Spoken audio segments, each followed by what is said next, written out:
it's so good to see you. Welcome to Stories from the Cabin. Come on in.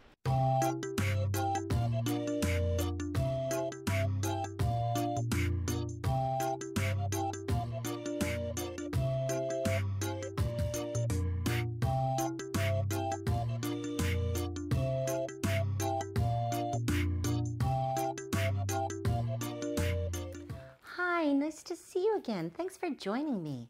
We have some new books that have been donated by some special viewers.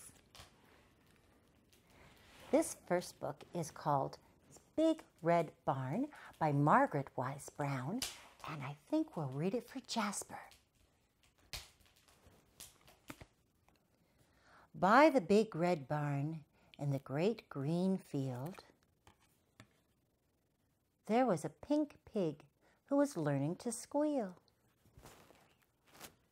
There was a great big horse and a very little horse. And on every barn is a weather vane, of course, a golden flying horse. There was a big pile of hay and a little pile of hay, and that is where the children play. But in this story, the children are away. Only the animals are here today. The sheep and the donkey, the geese and the goats were making funny noises down in their throats. An old scarecrow was leaning on his hoe, and a field mouse was born in a field of corn. Do you see right there? Yeah. Cockle-doodle-doo! In the barn there was a rooster and a pigeon too, and a big white hen standing on one leg, and under the hen was a quiet egg. See, there we go. There was a bantam rooster and a little bantam hen, and a big clutch of eggs. Count them, there are 10. Cockle-doodle-doo! Moo, moo! There was a big brown cow and a little brown cow. There was an old black cat, meow, meow, and a tiger tomcat, yow, yow. There was a big red dog, bow, wow, and some little puppy dogs, all round and warm. And they all lived together in the big red barn. And they played all day in the grass and in the hay. When the sun went down and the great green field, the big cow lowed and the little pig squealed, and the horses stomped on the sweet warm hay, and the little donkey gave one last bray. The hens were sleeping on their nests, even the roosters took a rest, and the little black bats flew away out of the barn at the end of the day. And there they were all night long, sound asleep.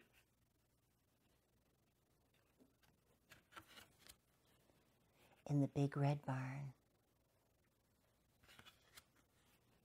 Only the mice were left to play, rustling and squeaking in the hay, while the moon sailed high in the dark night sky. The end. The next book we'll read is The House in the Meadow by Shutta Crumb. And I think we'll read this one for little Michael. The House in the Meadow. Over in the meadow it was springtime when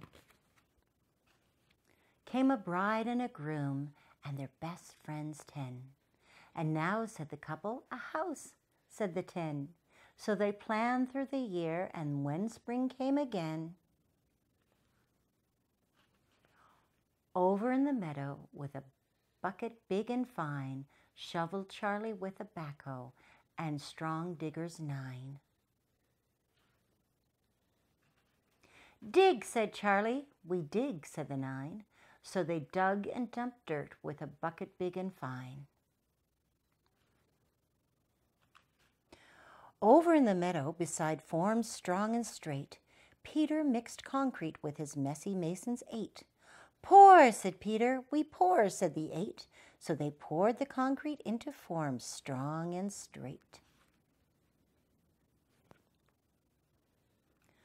Over in the meadow, big carpenter Kevin sawed up the lumber with his ready team of 7. Build, said Kevin. We build, said the 7. So they built sturdy walls with carpenter Kevin. Over in the meadow, at the spot marked with sticks, worked Cindy with a rig and muddy driller 6. Drill, said Cindy. We drilled, said the 6. So they drilled down for water at the spot marked with sticks. Over in the meadow, with shingles by the drive, climbed Kelvin to the roof with his good roofers 5. Hammer, said Kelvin. We hammer, said the 5. So they hammered on the shingles that were stacked by the drive.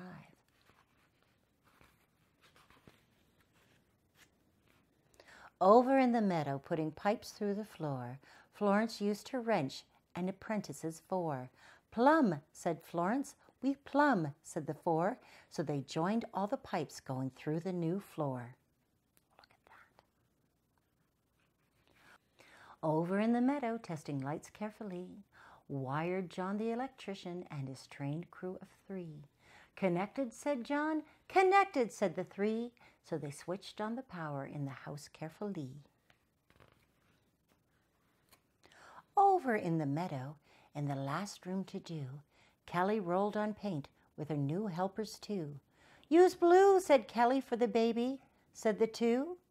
So they used the blue paint in the last room to do. Over in the meadow, to see if everything was done, came the top town official with Inspector number 1. Look, said the husband. I'll look, said the 1. So he looked and he listed everything was done.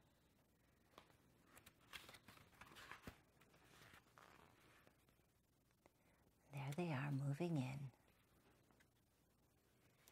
Over in the meadow, by the house in the sun, waved the wife and the husband and their new little one. Home, said the couple. You're home, said everyone.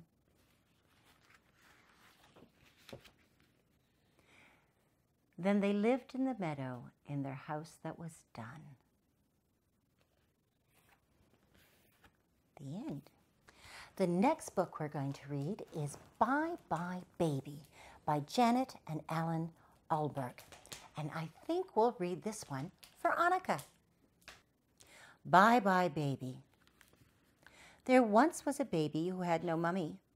This baby lived in a little house all by himself. He fed himself and bathed himself. He even changed his own diaper. It was very sad. Then one night, when the baby was putting himself to bed, he thought, I am too young to be doing this. I need a mummy. So early the next morning, the baby left his little house, bye bye baby, and set off down the road to find a mommy. The baby could not walk far without resting. He could not walk fast without falling over, but he kept going just the same.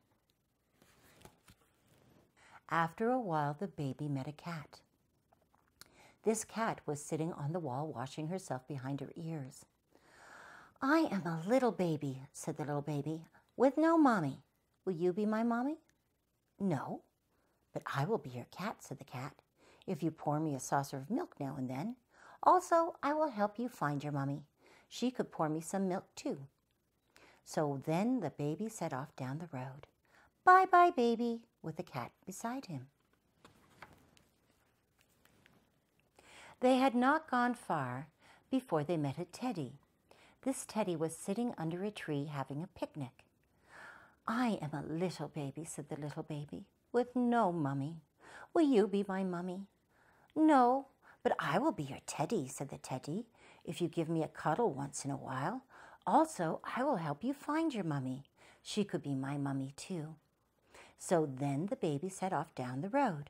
Bye bye baby, with the teddy and the cat beside him.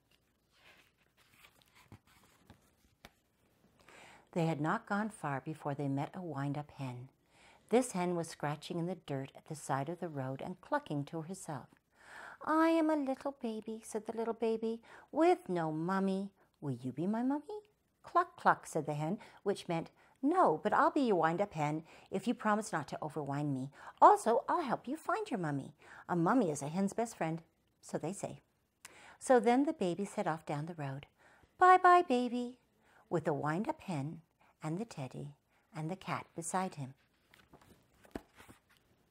They had not gone far before they met an old uncle. This old uncle was sitting on a bench reading a book. I am a little baby, said the little baby, with no mommy. Will you be my mommy? No, but I'll be your old uncle, said the old uncle, if you don't wake me up in the night. Also, I will help you find your mommy. Everybody needs his mommy, even me. So then the baby set off down the road. Bye-bye, baby, with the old uncle and the wind-up hen and the teddy bear and the cat beside him. They had not gone far before the trouble started. The baby tripped and fell and bumped his nose. The teddy tripped and fell and bumped his. Both of them fell on the hen. The old uncle tried to help, but only stepped on the cat's tail. Worst of all, the sky suddenly grew dark and it began to rain. The baby sat on the ground and also on the hen. I want my mommy, he cried. He wants his mummy, shouted the old uncle. Mummy, shouted the cat and the teddy. Cluck, which meant mummy, shouted the hen.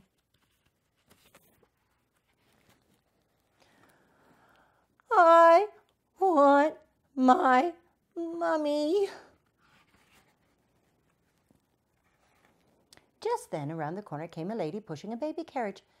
Did somebody call? She said. I am a little baby, cried the little baby, with no mummy. There's a coincidence, said the lady. I'm a mummy with no little baby. You could be made for each other, said the old uncle. Then the baby said, will you be my mummy? And the mommy said, yes. After that, the new mummy picked up her new baby, wiped the tears from his eyes, and gave him a big kiss. With the rain falling faster, she put him in the baby carriage and led the way up the road to her own little house. As they hurried along, the teddy said, will you be my mummy too? Over and over and over again. And the cat said, do you have any milk in your house? And the hen said, cluck, which this time just meant cluck. She was still dazed from being sat on. In the house, the mommy gave the baby a warm bath and a dry diaper. The old uncle made a pot of tea. The teddy opened a package of ginger snaps. All of them sat down together in front of the fire. The old uncle sipped his tea and turned the pages of his book. Read us a story, said the baby as he snuggled on his mummy's lap. What sort of story, said the old uncle. A sad one, said the cat. With a happy ending, the mother said. Right, said the old uncle. Then, with the firelight flickering in the room and the rain still rattling on the windows, he began to read. There was once a baby who had no daddy.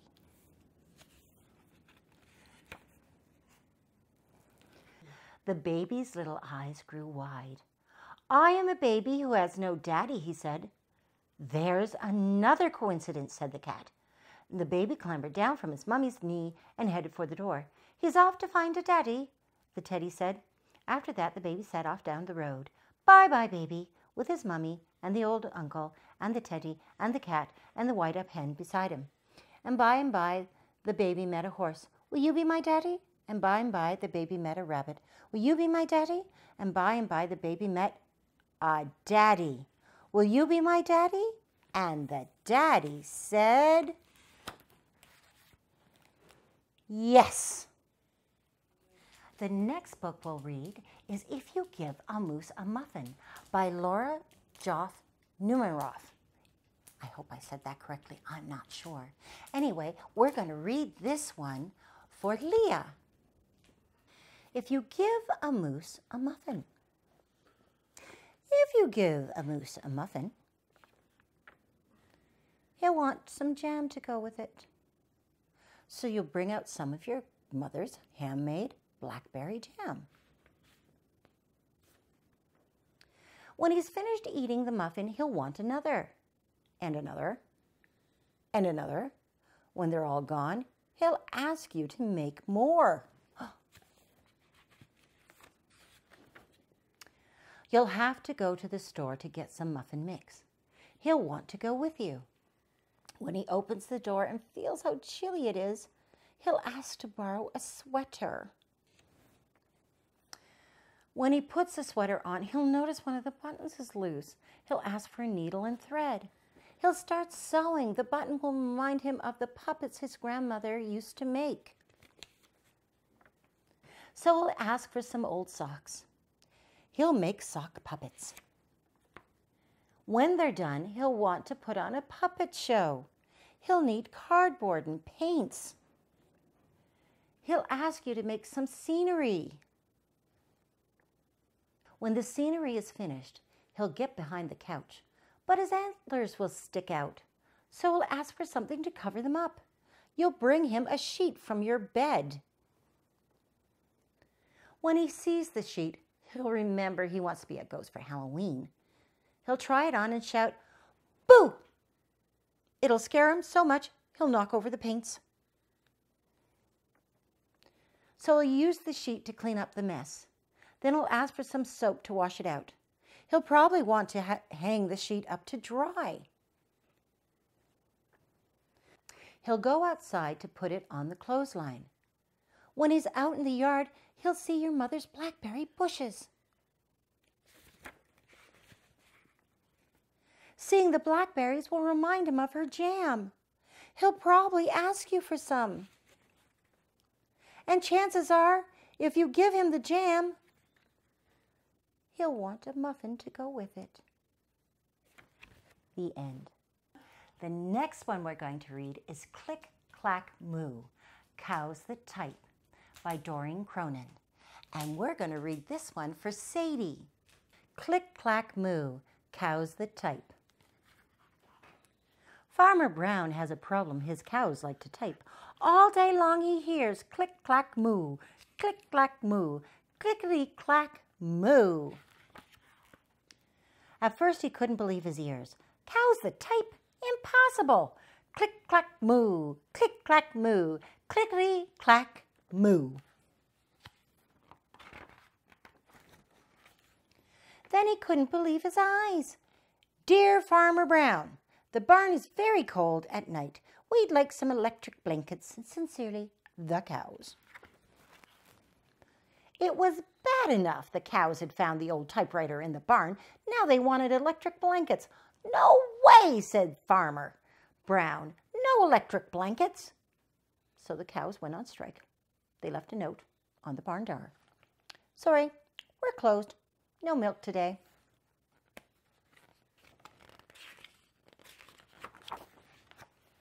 No milk today, cried Farmer Brown.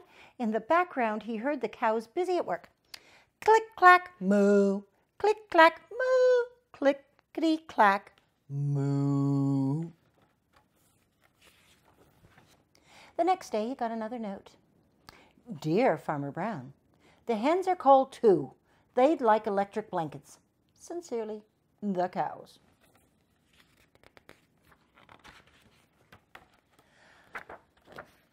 The cows were growing impatient with the farmer. They left a new note on the barn door. Closed, no milk, no eggs. No eggs, cried Farmer Brown. In the background, he heard them. Click, clack, moo. Click, clack, moo. Clickety, clack, moo. Cows that type, hens on strike. Who ever heard of such a thing? How can I run a farm with no milk and no eggs? Farmer Brown was furious.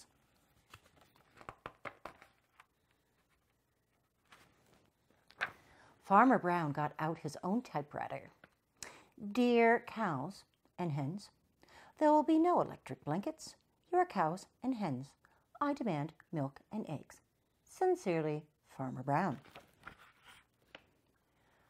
Duck was a neutral party, so he brought the ultimatum to the cows. There he is.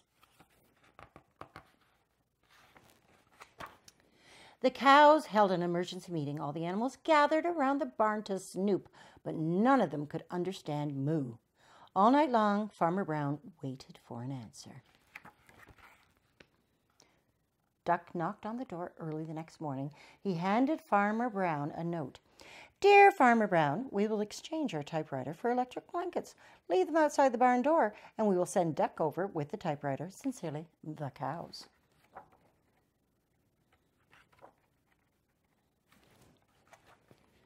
Farmer Brown decided this was a good deal. He left the blankets next to the barn door and waited for the duck to come with the typewriter. See, look, everybody's all warm. The next morning he got a note. Dear Farmer Brown, the pond is quite boring. We'd like to diving board. Sincerely, the ducks. Click, clack, quack. Click, clack, quack. Clickety, clack, quack. Kersplosh. They got the diving board. The next book we'll read is Socrates by Rascal and Gert Bogarts. And I think we'll read this one for Jake. Socrates. Socrates was an orphan.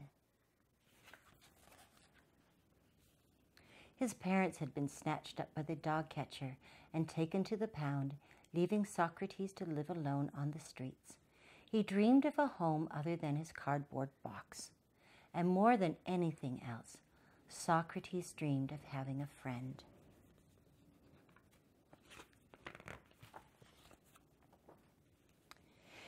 He looked to the other street dogs for company, but they just snarled and growled. They wouldn't share their scraps, and Socrates was left to rummage through garbage cans on his own.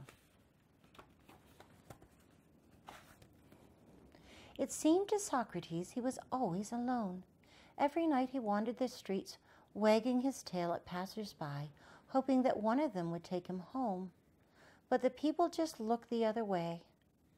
Poor thing, some of them would mutter, but they always kept their eyes on the ground.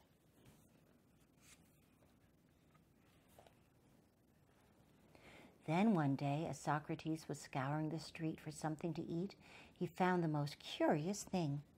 Sniff, sniff. Socrates examined this new thing. Sniff, sniff. It certainly wasn't something to eat. Sniff, sniff. Socrates discovered the thing fit on his nose perfectly. Perhaps this will help, Socrates thought, and then he went on his way. Socrates stepped inside the flower shop. For the first time, no one chased him away. The florist took a look at him and laughed, a friendly laugh, and then gave Socrates a quick pat on the head. Socrates thought the flowers looked brighter than they ever had before. Next, Socrates went to the toy shop. The shop owner smiled and said, "Here you go, boy." Then he handed Socrates a bit of a sandwich. The toy seemed to be smiling too. Socrates could hardly believe his eyes. All day, Socrates roamed the streets. Everywhere he went, there were smiles, pats on the heads, and treats. Extraordinary, thought Socrates as he looked at his reflection. This thing on my nose must be magical.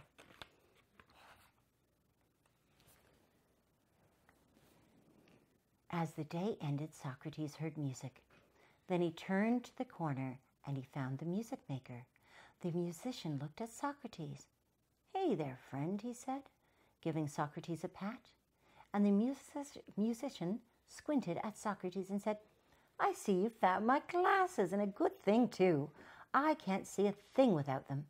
If you hadn't come along, I'd never be able to find my way home." The musician laughed and he stretched his hand out towards Socrates. Socrates pulled back. What, he thought? Give back this magical thing? This thing that helped him find food? This thing that had made him so many friends? Then Socrates looked at the musician. He imagined him wandering blindly through the streets looking for his home. He imagined him hungry. Slowly, Socrates stepped forward. The musician took the glasses. Then he gave Socrates a strong pat. "Thanks, fella. A good friend like you deserves a special treat. Let's go home and cook up some dinner." And then Socrates knew he had indeed found something magical after all, a friend. The end. Thanks for joining us again. I really enjoyed this. And if you have some stories that you want us to read at Storytime from the Cabin, let us know. Until then, bye-bye. Sending you all our love.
This is my special friend Jack. I love him very much. And he's sad these days because he can't visit his friends the way he used to, and he can't hug them the way he used to. So I said, Jack, what you have to do is just close your eyes and think of your friends and imagine that you're giving them a great big hug and you're laughing and smiling. And then you know something, what we can do, Jack? Do you know what we can do? We can get one of these things. Ask your mommy or daddy, what do you got? I have a roll. I have some bubbles. And what we can do is we can send them all our love with bubbles.